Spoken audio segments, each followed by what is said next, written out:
Estamos hoje entrando no livro de Efésios, capítulo 1, 2 e 3.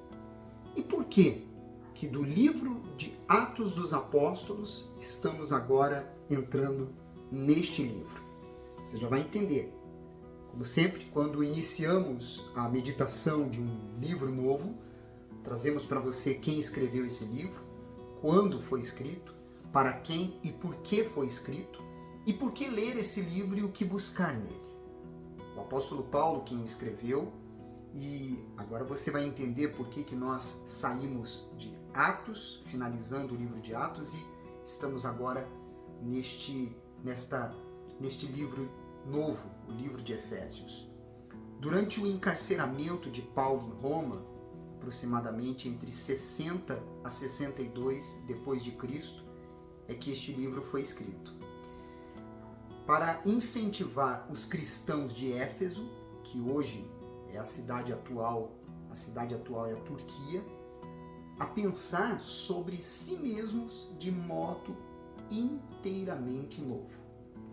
Em vez de pessoas anteriormente envolvidas com o culto aos ídolos, com sexo ilícito e com filosofias insensatas, Paulo queria que pensassem em si mesmas como pessoas em Cristo. Pessoas com identidade radicalmente nova.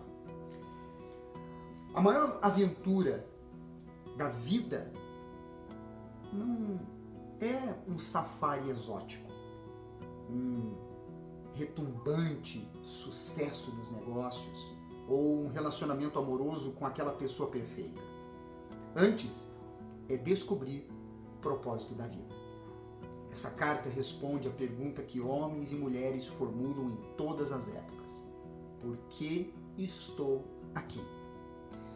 A resposta pode surpreendê-lo, considerando as ideias mais comuns que se ouvem nos programas de entrevistas na TV.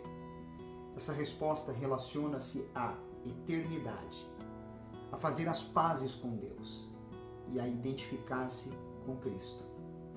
Está interessado? Então, continue a ler. A aventura está apenas começando. Nesse livro você saberá das intenções de Deus para o seu povo e terá uma compreensão da natureza da igreja. Observe as diferentes imagens verbais referentes à igreja e como Paulo a aplica à unidade de todos os cristãos. A segunda metade do livro apresenta maneiras práticas de viver em união com Deus e com os outros. No capítulo 1, no versículo 3, quando o apóstolo Paulo, ele então traz ensinamentos na sua carta aos Efésios, a palavra de Deus nos mostra o seguinte. Preste atenção. Ele diz assim, versículo 3.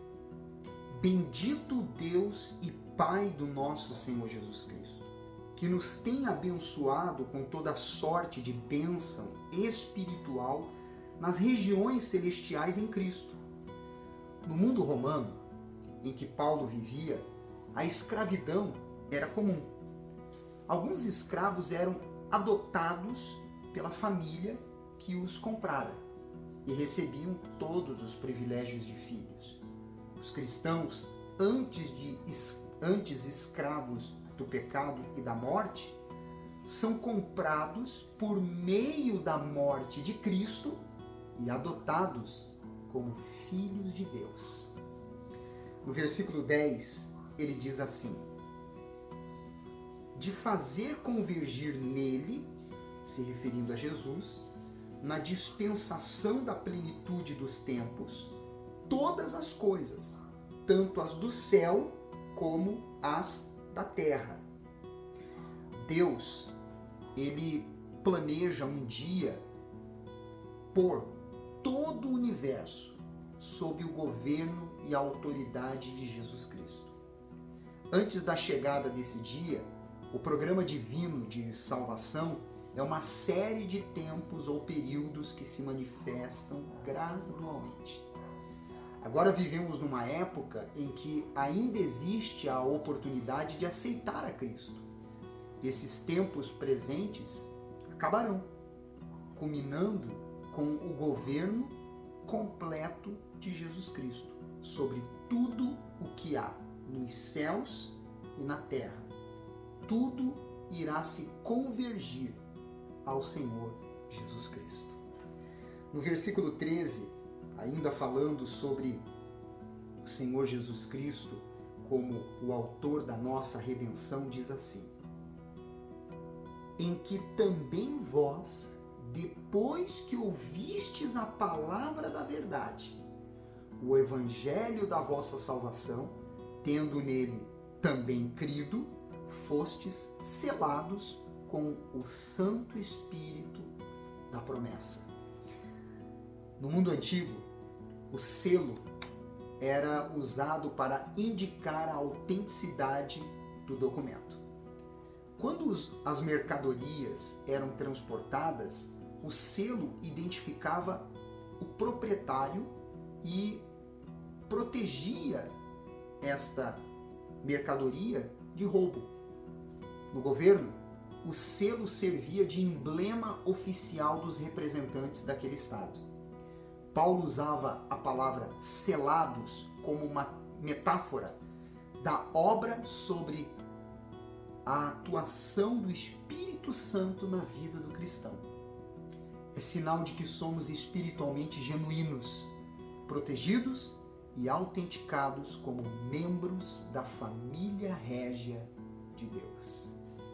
No capítulo 2, quando fala sobre do pecado para a salvação pela graça, o versículo 1 diz: Ele vos deu vida, estando vós mortos nos vossos delitos e pecados.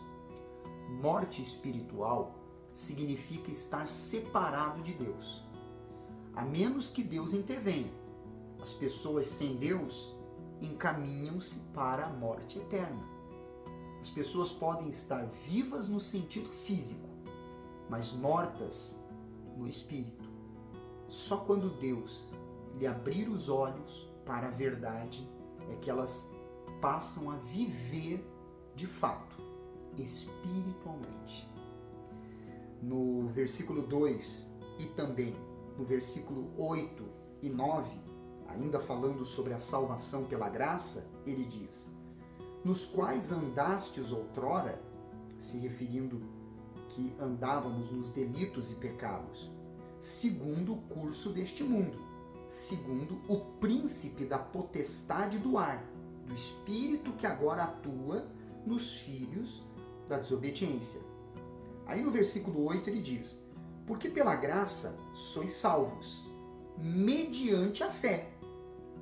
E isto não vem de vós, é dom de Deus, não de obras, para que ninguém se glorie. O termo ar era usado no mundo antigo em referência às esferas espirituais, nos quais os demônios atuavam na vida das pessoas que rejeitassem a autoridade de Deus. Na cruz, Cristo desarmou Satanás e seus seguidores demoníacos. Você pode ter confirmação disso em Colossenses, capítulo 2, versículo 15. Já já chegaremos lá. Despojando-os de todo o seu poder. No entanto, Satanás ainda possui autoridade limitada sobre os demônios do mundo invisível, sobre os incrédulos e sobre os sistemas deste mundo. Está escrito mais sobre isso em João, capítulo 12, versículo 31. Vemos as evidências da sua influência por toda parte ao nosso redor. Ódio, guerra, assassinatos, injustiça, racismo e desintegração moral. Todavia, os cristãos podem resistir com êxito à influência de Satanás e viver em obediência a Cristo. A salvação é um dom, não vem de nós. Por isso, não são as nossas obras ou o nosso mérito que nos traz salvação, mas por fé no Senhor Jesus. Vem dele.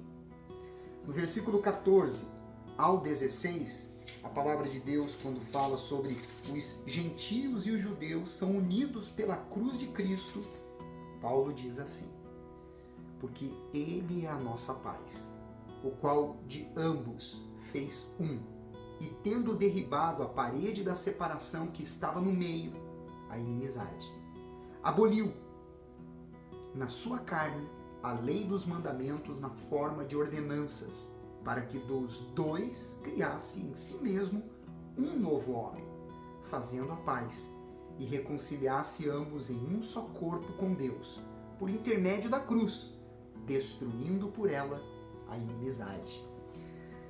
A vida e a morte de Cristo satisfizeram as exigências da lei do Antigo Testamento.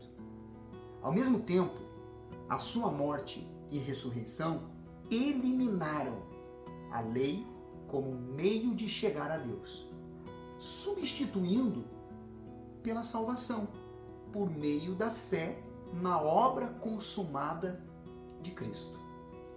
No versículo 22, quando fala sobre Paulo estar orando e intercedendo pelos da igreja de Éfeso, ele diz, versículo 22, ele diz assim: no qual também vós, aliás, continuando ainda falando sobre a união dos gentios e judeus, ele diz, no qual também vós juntamente estáis edificados para a habitação de Deus no Espírito. Ainda falando sobre este assunto, antes da cruz, acreditava-se que a glória de Deus só podia habitar no templo. Mas Paulo ensina que a igreja, composta do povo de Deus, está se tornando a nova residência de Deus. A obra de construção ainda não está concluída. Por isso, é descrita ao mesmo tempo como realidade presente e alvo futuro. Agora, no versículo 3 ao 6 do capítulo 3, quando fala sobre a vocação dos gentios e o apostolado de Paulo, diz assim: pois segundo uma revelação me foi dado conhecer o mistério conforme escrevi há pouco, resumidamente, pelo quando ledes, podeis compreender o meu discernimento do mistério de Cristo, o qual, em outras gerações, não foi dado a conhecer aos filhos dos homens, como agora foi revelado aos seus santos apóstolos e profetas no Espírito, a saber que os gentios são co-herdeiros, membros do mesmo corpo e coparticipantes da promessa em Cristo Jesus por meio do Evangelho. A palavra de Deus foi encerrada. Nenhuma revelação ou mistério, que são os mesmos significados quando você vê estas palavras na Bíblia, lhe pode ser acrescentado. No entanto, o Espírito Santo pode dar aos cristãos iluminação para entender a palavra de Deus e aplicar-lhes as verdades a cada situação de suas vidas. Muitos acreditam que dons espirituais como sabedoria, conhecimento, profecia continuam na igreja, mas devemos acautelar-nos de qualquer pessoa que afirme ter conhecimento ou revelação especial que substitua a palavra de Deus, aquilo que está escrito. E para terminar, agora sim, no momento em que Paulo orava pelos de Éfeso, diz: ora, aquele que é poderoso para fazer infinitamente mais do que tudo quanto pedimos ou pensamos, conforme o seu poder que opera em nós. A ele seja a glória na igreja e em Cristo Jesus por todas as gerações, para todo sempre. Amém. Tudo o que Deus faz em nossas vidas é para a sua glória.